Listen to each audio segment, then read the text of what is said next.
So, Andrew Tate, great to have you here. People are so terrified when talking about Harry and Meghan because they're worried that they're going to be accused of racism. You're clearly not worried about that. No, I'm not worried about that. I refuse to live in an absolute fantasy, and people are dodging around the true issue.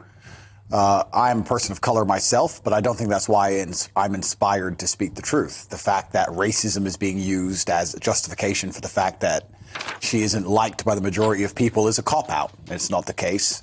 She does not garner any kind of racism in day-to-day life.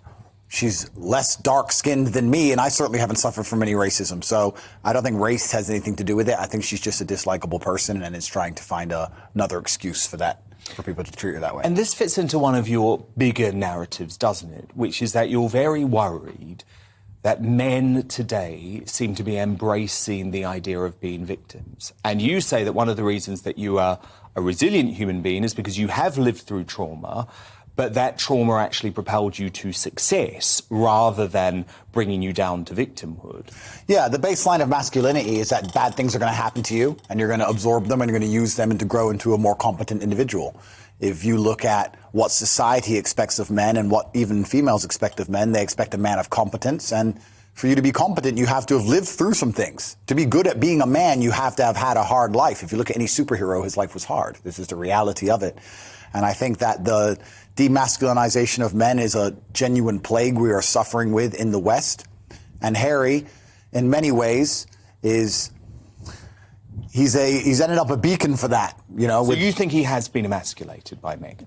To a degree, certainly. He certainly lost a lot of the respect of the people and the people who were fans of the royal family. They've certainly lost a lot of their respect, and Meghan has something to do with that. It's certainly the way she talks about the royal family as a whole, the way she talks to him and about him. There's certainly an element of people waiting for him to stand up and say, listen, that's the royal family. You can't talk that way, or you decided to be with me. There were certain things you were expected to do. But he simply just allows her to demasculinize him in public, and everybody feels uncomfortable with it. People also feel uncomfortable now to have conversations about race because it's so easy for the MSM to accuse you of racism. Now, I grew up believing in a colourblind world, and that's what I was told at school, that we shouldn't actually obsess about someone's race. Now, if you sign up to that philosophy, you're described as being racist. And it feels to me like Meghan has really utilised that.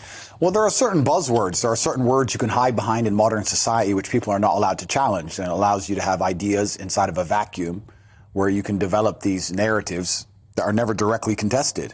And racism's one of them. You're completely right. People can just cry racist and you're not allowed to challenge the idea. And I stand up and say, I do not think that the problems with the public perception of Meghan have anything to do with her skin color whatsoever, especially the fact that she isn't even particularly dark.